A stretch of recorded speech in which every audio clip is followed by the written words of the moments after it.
dijanji-janjiin Pak, 2 tahun lagi Pak, 3 tahun lagi, ya kan saya kan nggak ngecek tiap hari kan. Diceritai hal yang sama gitu loh. Bu, enggak. Saya nggak mau cerita itu lagi, saya sudah dengar dari dirut-dirut sebelumnya.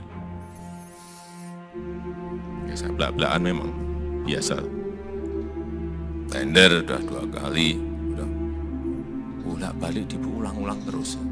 Dan progresnya itu saya ikuti, jangan dipikir saya nggak ikuti. Ini ada yang memang menghendaki kita untuk impor terus.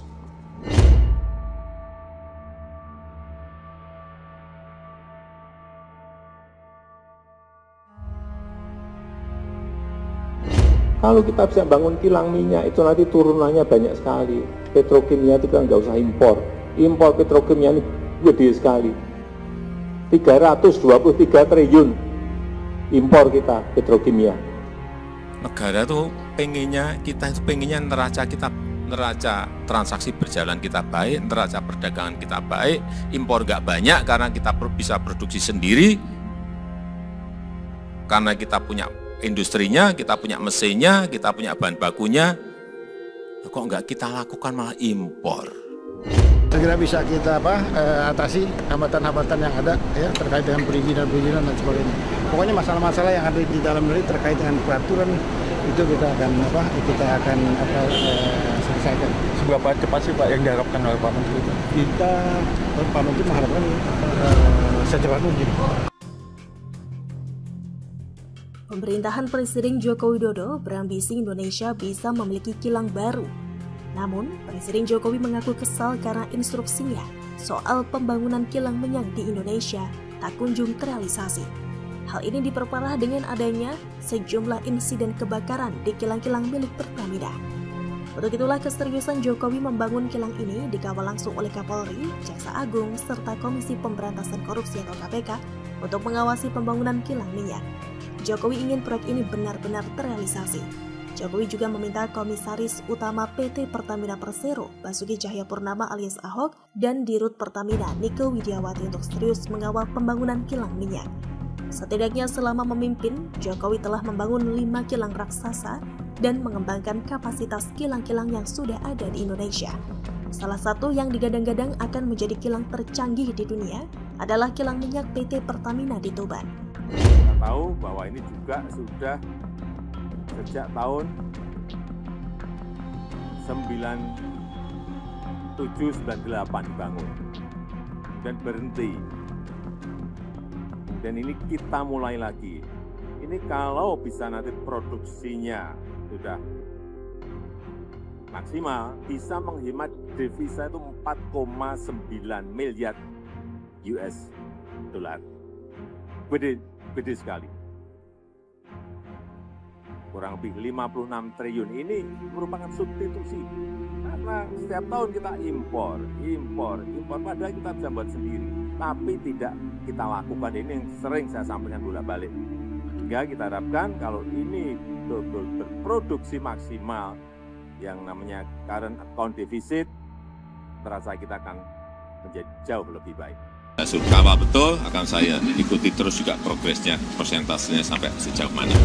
Tetapi jangan lupa bahwa kilang kita ini kan ada penugasan, ya, sehingga mau katakanlah crack spread-nya bagus, crack spread-nya lagi minus, kita harus produksi untuk kemandirian energi tadi. Jadi ada dual role sebenarnya, dual role untuk memastikan kemandirian energi dan termasuk BBM untuk masyarakat kita, dan di sisi lain kita mengoptimalkan bagaimana kita melihat produk mix yang cocok untuk kilang-kilang kita.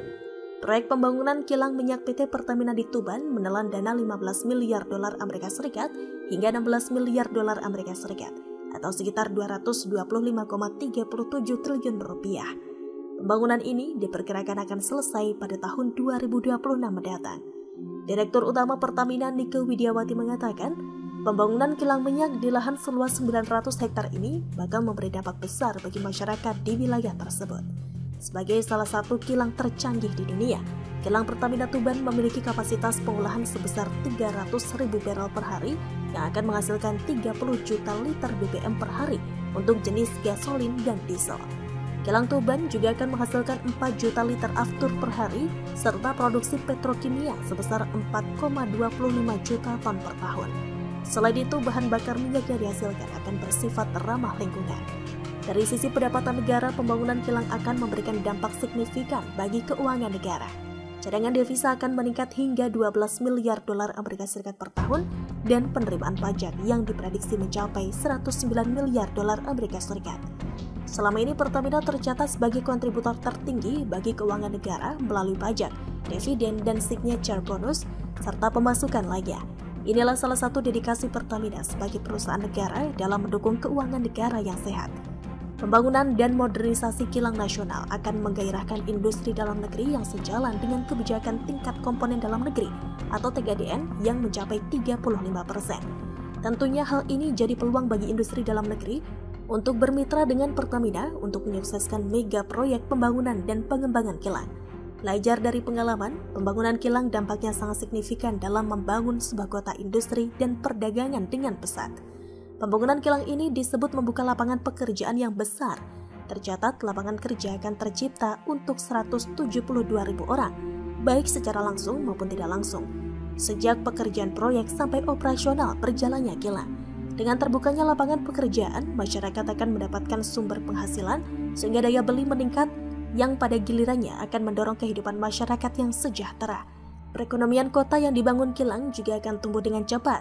Selain itu, industri besar maupun kecil juga tumbuh signifikan, sebab keberadaan proyek tersebut juga akan menciptakan peluang usaha skala kecil. Terhambatnya pembangunan kilang minyak Pertamina karena ada permainan mafia, di mana mafia tidak ingin Indonesia mampu produksi minyak mandiri dan lepas dari jerat impor. Keberadaan mafia migas dalam mega proyek pembangunan kilang Pertamina di Batam begitu terasa nyata. Selain itu, terendus keberadaan mafia dalam berbagai mega proyek antara Pertamina dan sejumlah perusahaan raksasa minyak yang berujung pada kegagalan. Untuk itu, pemerintah dan jajarannya terus melakukan investigasi untuk membuktikan keterlibatan mafia dalam batalnya sejumlah kontrak kerjasama pembangunan kilang minyak Pertamina di berbagai daerah. Sumber minyak mentah yang ada di Indonesia harus diolah di dalam negeri dengan melakukan pembangunan dan permajaan kilang, sebab Indonesia akan mendapat manfaat jika kapasitas kilang dapat memenuhi kebutuhan, sehingga ketahanan energi nasional dapat meningkat dan Indonesia tidak perlu lagi ketergantungan pasokan bahan bakar minyak atau BBM dari luar negeri.